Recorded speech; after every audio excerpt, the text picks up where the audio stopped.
karena kita lagi hari Pentakosta, jadi saya mau membawakan tentang bagaimana hidup yang dituntun oleh Roh Kudus.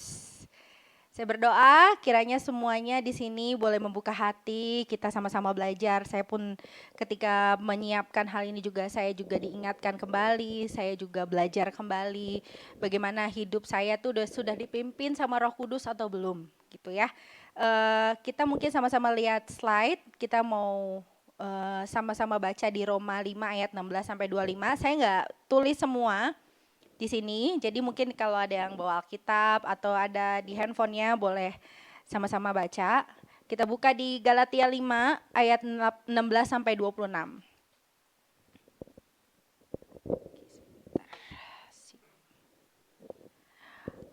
Galatia 5 ayat 16 sampai 26. Maksudku ialah hiduplah oleh roh, maka kamu tidak akan menuruti keinginan daging. Sebab keinginan daging berlawanan dengan keinginan roh, dan keinginan roh berlawanan dengan keinginan daging. Karena keduanya bertentangan, sehingga kamu setiap kali tidak melakukan apa yang kamu kehendaki. Akan tetapi jikalau kamu memberi dirimu dipimpin oleh roh, maka kamu tidak hidup di bawah hukum Taurat. Perbuatan daging telah nyata, yaitu percabulan, kecemaran, hawa nafsu, penyembahan berhala, sihir, perseteruan, perselisihan, iri hati, amarah, kepentingan diri sendiri, percideraan, roh pemecah, kedengkian, kemabukan, pesta pora, dan sebagainya. Terhadap semuanya itu kuperingatkan kamu, seperti yang telah kubuat dahulu, bahwa barang siapa melakukan hal-hal yang demikian, ia tidak akan mendapat bagian dalam kerajaan Allah. Tetapi buah roh ialah kasih, sukacita, damai sejahtera, kesabaran, kemurahan, kebaikan, kesetiaan, kelemah lembutan, penguasaan diri. Tidak ada hukum yang menentang hal-hal itu. Barang siapa menjadi milik Kristus Yesus, ia telah menyalibkan daging dengan segala hawa nafsu dan keinginannya. Jikalau kita hidup oleh roh, baiklah hidup kita juga dipimpin oleh roh, dan janganlah kita gila hormat, janganlah kita saling menantang dan saling mendeki. Oke, ketika kita baca ayat ini, apa sih yang Anda pikirkan ketika mendengar kata Roh Kudus? Apa yang terbenak, terbesit di dalam pikiran kita ketika kita mendengar kata Roh Kudus? Merpati kah? Burung merpati, Roh Kudus gitu. Atau bahasa roh, tuh Roh Kudus. Manifestasi kejang-kejang, itu kepenuhan Roh Kudus. Apa itu Roh Kudus? Lalu yang kedua adalah, apakah menurut saudara Roh Kudus dicurahkan lagi untuk memenuhi kita saat ini? Kan banyak tuh ya di gereja-gereja pencurahan Roh Kudus. Ada juga gereja yang bilang Pentakosta kedua, Pentakosta ketiga gitu, di mana orang dicurahkan lagi Roh Kudus. Apakah menurut saudara Roh Kudus itu dicurahkan lagi untuk memenuhi kita saat ini? Mungkin ada yang bisa jawab, perwakilan 1, 2, iya atau enggak? Tidak, tidak. Kalau gitu saya pulang aja deh, semuanya udah pada tahu ya. Oke, saya mau bahas gini ya, tentang firman yang tadi kita baca. Jadi sebenarnya setiap orang yang dilahir barukan kembali, Roh Kudus itu berdiam di dalam diri orang itu. Artinya Roh Kudus itu tidak turun naik. Dan tidak perlu dicurahkan lagi karena dia sudah berdiam di dalam diri setiap orang yang percaya dan dilahir barukan di dalam kematian dan kebangkitan Kristus. Itu dulu ya Bapak Ibu poinnya. Jadi kalau pencurahan Roh Kudus itu bukannya kita nunggu Roh Kudus memenuhi kita lagi gitu, tapi Roh Kudusnya udah tinggal di dalam kita. Dan dia tidak seperti burung yang pergi dan datang gitu ya. Dia tinggal di dalam orang-orang yang percaya, berdiam di dalam diri kita. Nah, sini saya tulis bahwa Roh Kudus itu sudah dicurahkan. Dan Roh Kudus itu bukan hanya sekedar bahasa roh. Roh Kudus itu adalah penolong yang ada di dalam kita. Dan Roh Kudus itu memberikan kita, memimpin kehidupan kita dalam kebenaran dan hidup dalam pertobatan. Jadi tanda orang penuh Roh Kudus itu bukan hanya sekedar dia berbahasa roh, atau dia bermanifestasi kejang-kejang, teriak-teriak, itu bukan, Bapak Ibu. Ini Roh Kudus itu selalu menuntun kita pada kebenaran dan pertobatan. Jadi kalau dia cuma bahasa roh dan manifestasi setiap saat, tapi dia tidak, hidupnya tidak berubah, dia tetap melakukan hal yang sama, itu harus tanda tanya besar. Yang penuh di dalam dia itu apa? Gitu. Nah, saya juga berpikir bahwa kenapa dalam kehidupan orang percaya masih banyak yang bergelut dengan keinginan akan keberdosaannya. Banyak kan yang datang ke KKR, kepenuhan Roh Kudus, gitu ya, kebangkitan rohani. Waktu pulang dari KKR, wah luar biasa. Mungkin dalam waktu sehari bisa berapa kali menyembah Tuhan, gitu ya. Dalam seminggu ngomongnya soft spoken, yang tadinya ngomongin nada tinggi, sekarang nada rendah, gitu ya. Habis KKR semuanya. Tapi hitungan 3 bulan itu kayak kembali ke settingan awal, gitu. Mengapa? Orang yang sudah penuh dengan Roh Kudus masih bergelut dengan keinginan akan keberdosaannya. Apakah Roh Kudus hilang di dalam hidupnya? Dan bahkan masih banyak memakai cara hidupnya yang lama dalam menjalani aktivitas. Padahal kan sudah dibilang, kita sudah lahir baru di dalam Kristus. Ada 2 hal yang akan saya jelaskan di sini. Ada 1, identifikasi hati. Dan yang kedua adalah perubahan dari dalam keluar. Sekarang yang nomor 1 dulu, identifikasi hati. Ternyata Bapak Ibu, ketika kita merasa bahwa kita sudah dicurahkan Roh Kudus, tapi kehidupan kita tidak berubah, perkataan kita tidak berubah, atau kita ngelihat orang di sebelah kita mungkin sudah terima Kristen, sudah jadi Kristen dari lahir, dan sudah dipenuhi dan ikutan KKR berpuluh-puluh kali, dia sudah gedubrak, jatuh, ditumpangkan tangan semua, tapi kok kehidupannya tidak berubah. Mungkin yang perlu kita lakukan adalah 1 adalah identifikasi hati. Kita bisa loh mengidentifikasi hati dan hidup kita. Karena yang paling tahu perubahan sebenarnya kita. Kita bisa bohongin orang dengan perbuatan baik kita, tapi kita gak bisa bohongin Tuhan dan diri kita sendiri. Kita bisa ngerasa betapa munafiknya kita ketika kita pura-pura baik di hadapan orang. Di Galatia 5 ayat 16-18 dikatakan gini, maksudku ialah hiduplah oleh roh, maka kamu tidak akan menuruti keinginan daging. Sebab keinginan daging berlawanan dengan keinginan roh, dan keinginan roh berlawanan dengan keinginan daging. Karena keduanya bertentangan. Sehingga kamu setiap kali tidak melakukan apa yang kamu kehendaki, akan tetapi jikalau kamu memberi dirimu dipimpin oleh roh, maka kamu tidak hidup di bawah hukum Taurat. Jadi sebenarnya saya menemukan bahwa kesulitan manusia dalam mengidentifikasi hatinya adalah kata wajar. Wajar. Wajar aku marah karena dia begitu. Wajar aku kesel karena dia begitu. Wajar gue situasinya begini karena keadaannya begini, karena begitu. Semua diwajarkan. Terlalu banyak kita mewajarkan sesuatu yang sebetulnya kita sedang memberikan makan kedagingan kita. Atau berhala kita. Ya tadi, wajar marah, wajar kesel. Wajarlah aku benci orang dia menyakiti aku. Wajarlah aku kepahitan, karena itu kan perbuatan dia ke aku, dan sebagainya. Lalu kesulitan yang kedua adalah karena hal ini, karena kata wajar ini, kita bahkan jadi gak sadar, karena sudah terlalu terbiasa, bahwa kita tuh ternyata udah hidup dalam kedagingan kita. Dan kita pikir kita sudah cukup baik menurut versi kita. Akan tetapi sebenarnya kita sedang menghidupi kedagingan dan sedang memodifikasi perilaku saja. Terlalu banyak mentolerir kata wajar. Wajar marah, wajar kesel, wajar ini. Jadi Bapak Ibu pernah gak ya? Kalau saya sih pernah. Ketika saya pertama kali nyontek, saya tuh pasti takut banget. Takut ketahuan guru, takut malu gitu ya.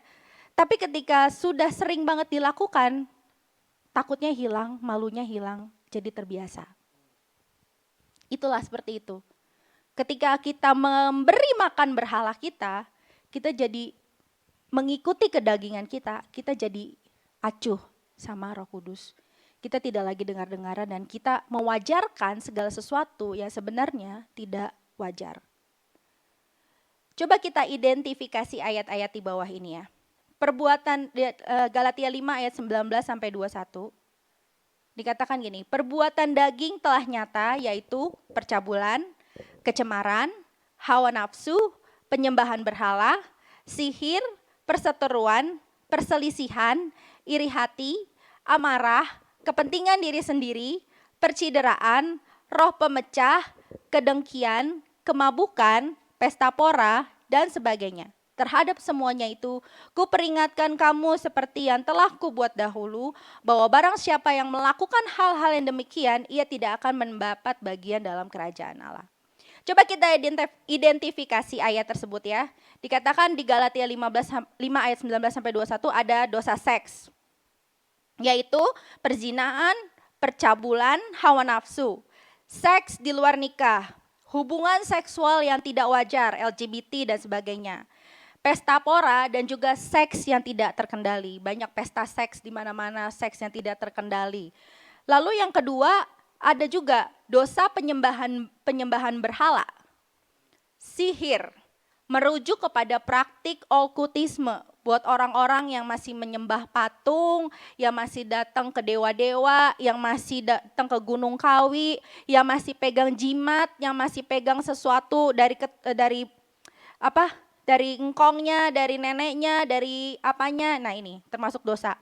Yang ketiga, dosa yang berkaitan dengan penyalahgunaan alkohol dan narkoba, kemabukan, pesta pora, dan sebagainya. Pemakaian obat-obat terlarang. Ini saya bagi jadi dua hal ya, supaya kita bisa lihat gini. Mungkin Bapak Ibu bisa lihat dosa seks, dosa penyembahan berhala, dosa berkaitan dengan narkoba, alkohol, mungkin bisa kita bilang, enggak, 3 hal ini enggak ada di saya.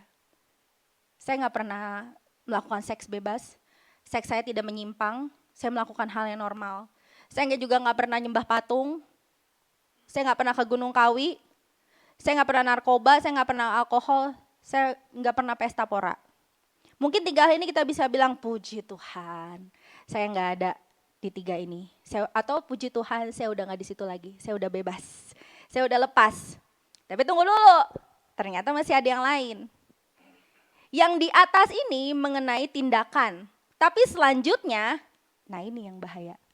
Ini adalah dosa yang terjadi dalam hati manusia dan ini merusak hubungan kita dengan Allah dan juga hubungan dengan yang sesama. Di Galatia 5 ayat 19-21 yang keempat adalah dosa yang berkaitan dengan sikap hati. Sikap hati loh Bapak Ibu, tidak bisa dibohongi. Sikap kita bisa dimodifikasi, tapi kalau sikap hati enggak. Kepentingan diri sendiri, kedengkian, iri hati, perseteruan. Dosa yang berkaitan dengan sikap merusak, perselisihan, amarah, percideraan, roh pemecah. Dan dosa-dosa ini juga merusak diri manusia. Saya tuliskan di sini, ada dalam bahasa Yunaninya juga dikatakan gini, kepentingan diri sendiri atau eritheia, yaitu motivasi yang berpusat kepada diri sendiri. Semuanya di sekitarnya itu harus berpusat kepada dirinya. Apa yang menurut dia penting, orang lain harus juga pentingkan. Aku yang paling penting, aku yang paling utama. Yang kedua adalah kedengkian. Aku nggak tahu bacanya gimana. Pentono, pentol, enggak ya, pentono, gitu, pentono, gitu, menginginkan apa yang dimiliki orang lain. Kalau ini saya mungkin sebagai wanita sering, saya pengen kalau ngelihat di Instagram, pengen kehidupan yang enak, atau pengen baju yang seperti itu, celana yang seperti itu adalah keinginan mata yang jahat untuk para wanita. Tapi jangan-jangan di hal lain juga kita gitu. Ada yang pernah menginginkan suami orang, maksudnya bukan menginginkan dia menjadi suami kita, tapi kayak, suami dia baik ya. Coba andaikan suami saya seperti itu. Andaikan istri saya seperti itu. Atau andaikan orang tua saya sebaik itu. Menginginkan apa yang dimiliki orang lain. Tidak ada kepuasan hati, tidak ada rasa syukur di dalam dirinya. Selalu berpikir kalau orang lain pasti, kalau orang lain lebih baik dia kayak gak suka gitu. Pengen kayak gitu. Lalu ada juga iri hati, zelos, semangat dan energi yang berasal dari ego yang ingin dipuaskan. Ada ego yang ingin dipuaskan. Ada lagi perseteruan. Aku juga baca ya susah nih. Ehtral. Tidak suka kepada orang lain karena orang lain itu sebagai rival yang perlu dilawan. Ada loh orang-orang seperti ini yang selalu memandang orang di sekitarnya itu seperti lawan, seperti rival, seperti saingan gitu. Lalu ada juga perselisihan atau eris, berusaha selalu untuk menang, merasa pendapatnya paling benar dan bersikeras dengan hal itu. Lalu juga ada amarah, tumol, marah yang meledak-meledak, ada percideraan, dikostai, menyebabkan perpecahan di antara orang-orang dan juga ada roh pemecah, aireseis, bermusuhan dengan orang lain. Nah, dengan hal-hal ini Bapak Ibu coba tolong jujur dalam hati Bapak Ibu. Bagaimana dengan ini? Yang tadi udah enggak, mungkin udah lewat dosa seks, alkohol, pesta pora, enggak. Tapi bagaimana dengan hal ini Bapak Ibu? Bukankah ini ada di dalam hati kita semua dan ini pasti sering terjadi? Kalau enggak ada, saya pulang aja berarti semuanya udah suci kudus. Ini loh, ini tuh terjadi dalam hati manusia. Siapa yang gak pernah marah-marah, siapa yang gak pernah iri, siapa yang gak pernah bertengkar. Semuanya pasti pengen pusatnya kepada dirinya sendiri gitu. Semuanya pasti pengen menang dalam perdebatan. Antara suami istri aja, mungkin lagi diranjang, lagi berdebat, pasti pengen menang gitu. Dan ini semua ada dalam hati manusia. Dan ternyata kita gak pernah bisa lepas dari itu tanpa pertolongan Roh Kudus. Dan ini membuktikan bahwa kita sangat memerlukan pimpinan Roh Kudus dalam menjalani kehidupan kita ke depan.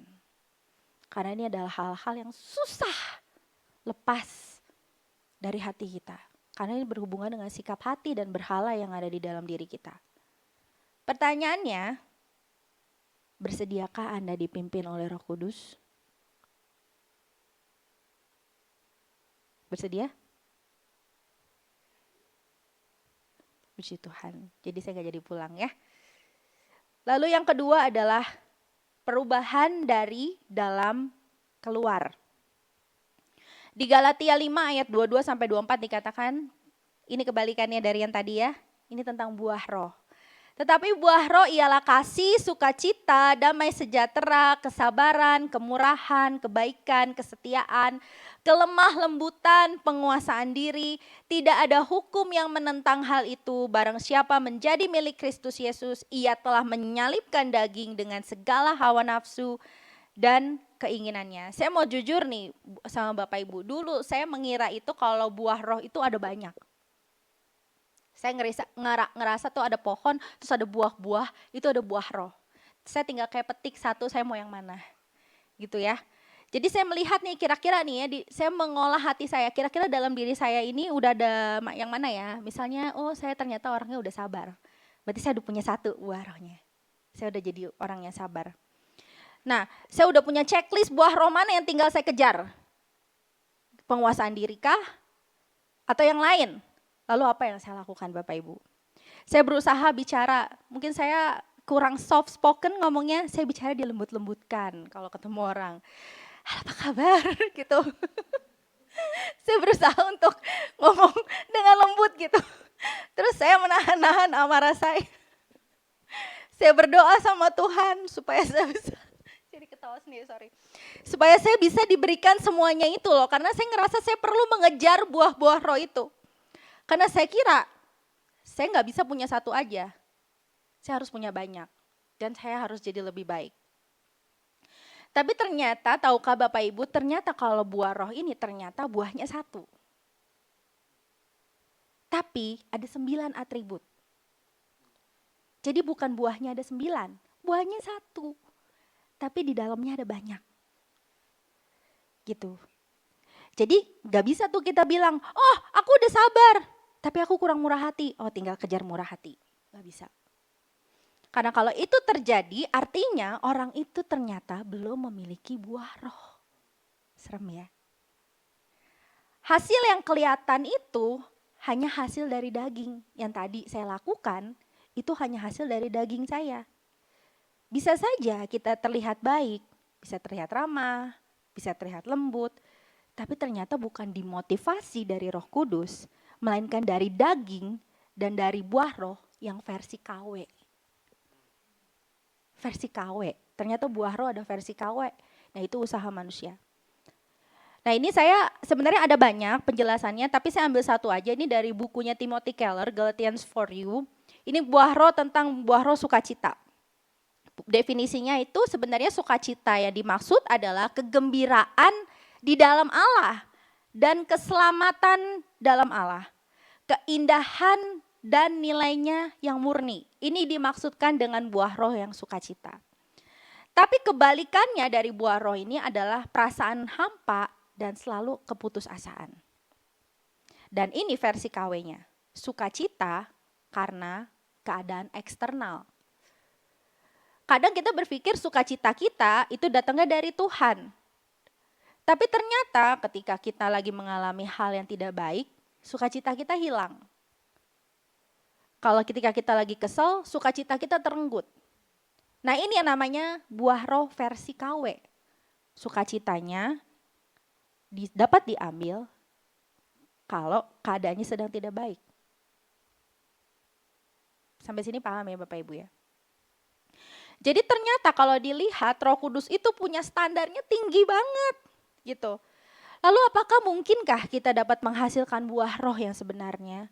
Kalau kita harus punya 9-9-nya dan ternyata kita tidak bisa mengusahakan sendiri. Jawabannya ada di Galatia 5 ayat 16.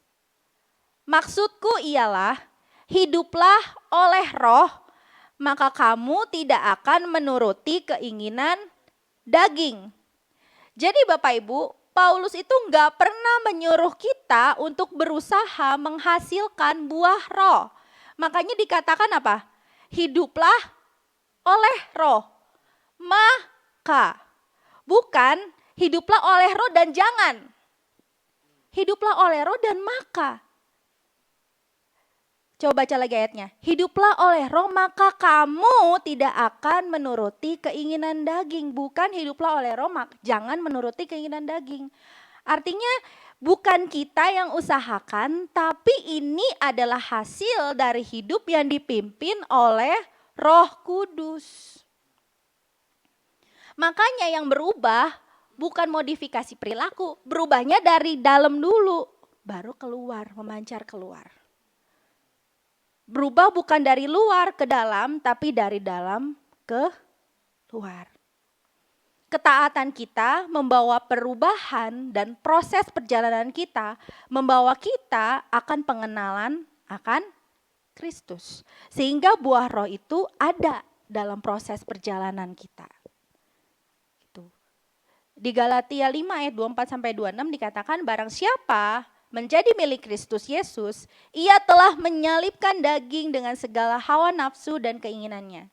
Jikalau kita hidup oleh roh, baiklah hidup kita juga dipimpin oleh roh, dan janganlah kita gila hormat, janganlah kita saling menantang dan saling mendengki.